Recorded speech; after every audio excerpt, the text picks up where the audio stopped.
Hello, we'll start today the course devoted on the physics of silicon solar cells through an introduction to semiconductor physics. Now we'll describe the solar cell operation. The aim of the solar cell consists in the direct conversion of the solar energy into electricity. Photons are first absorbed by a solid. This energy is transferred to an electron that was initially bonded. It will then become free. In a further step, it will be possible to separate the positive and negative charges using an electrical field. Finally, the charges will be transferred to the metallic electrodes, so a potential difference will appear. If the two electrodes are connected to a load circuit, power generation will take place, and at the end of the cycle, the electron recombines. In reality, the process is more complex. As the first loss of energy, a part of the incident photon flux is reflected. Then, all the photon energy is not transmitted to the electron. Some part is lost. This is called thermalization. This phenomenon will be addressed later in the course. Thereafter, the electron separation from positive charges is not perfect, and some recombination takes place in the device. And finally, the contact between the solid semiconductor and the external circuit can depart from perfect behavior, inducing new losses. The electron recombines at the end. We have described the principle of operation of a solar cell in the ideal and real cases. The course outline will follow the same path from the impinging photon to the load circuit. First, we will treat the absorption of solar photon and the creation of a free electron. This will lead us to study the bond structure of semiconductors. Then, in a second part, we will see how it is possible to transport the free carriers into the external circuit, avoiding recombination, using an electrical device. This device, characterized by the presence of an electric field, is called a p-n junction.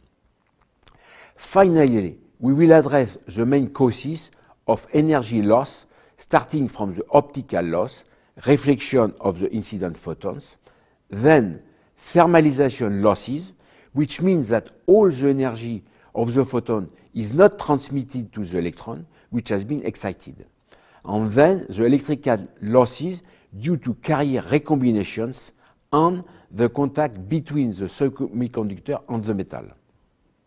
Now, from the physics point of view, we will treat the crystalline semiconductors.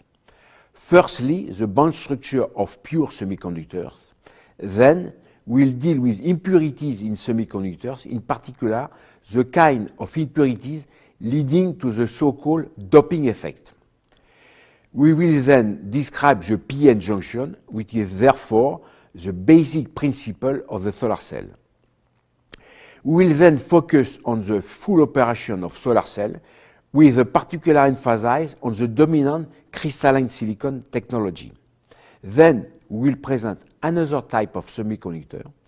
Instead of bulk and perfect semiconductor, we will disorder thin film semiconductor and their photovoltaic applications. And then finally, we'll deal with the photovoltaic system and conclude the course with some economics and environmental aspects. From a general point of view, we can say that the discovery and use of semiconductors is probably the greatest scientific breakthrough of the 20th century. The main material that is used in semiconductor applications is silicon, most generally monocrystalline. Silicon is mainly used for technological reasons such as abundance and performance of its related insulator silica, easy to process. The applications range from microelectronics, computers, memories, to optoelectronics through solar cells. The general characteristics of this microelectronics application are the miniaturization of the electronic devices. So the device performances are found to double approximately every 2 years. This is the so-called Moore's law. Currently, microelectronics technology is based on smaller size than 100 nanometers. Then the transistors are developed in parallel, massively parallel, with very sophisticated processes such as etching and lithography. On the other hand, large area applications have recently appeared on the market based on thin film amorphous silicon, in particular flat panel displays and solar cells. At this point, we can briefly recall the history of semiconductors. The first event in 1926 is the Bloch's theorem. It is the understanding from quantum mechanics that the electron wave functions are delocalized in a perfect crystal. This theorem explains why the electron can be highly mobile in a crystal, which is the basis for semiconductor applications. The semiconductors were theoretically developed a few years later. The theoretical bases were defined in particular the Hall concept. The Hall corresponds to the lack of an electron. We'll treat this Hall concept later in the course. The application of semiconductors appears after the Second War, 1948, by the first preparation of a transistor in the Bell laboratories in the United States, which is the origin of the electronic devices. The first solar cell was prepared a few years later. Then, in the 60s, the appearance of the planar technology was a great technological breakthrough. That is to say, the ability to simultaneously process a large number of transistors, typically 10 to the 6 or to the 7. All these developments are related to crystalline materials, mostly silicon.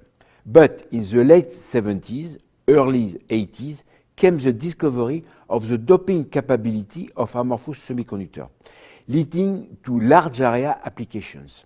Then, in the 2000s, appear nanomaterials based on carbon and silicon, and nanostructures that are leading to new applications. So, in the next sequence, we'll start from the description of the band structure of semiconductors. I thank you very much.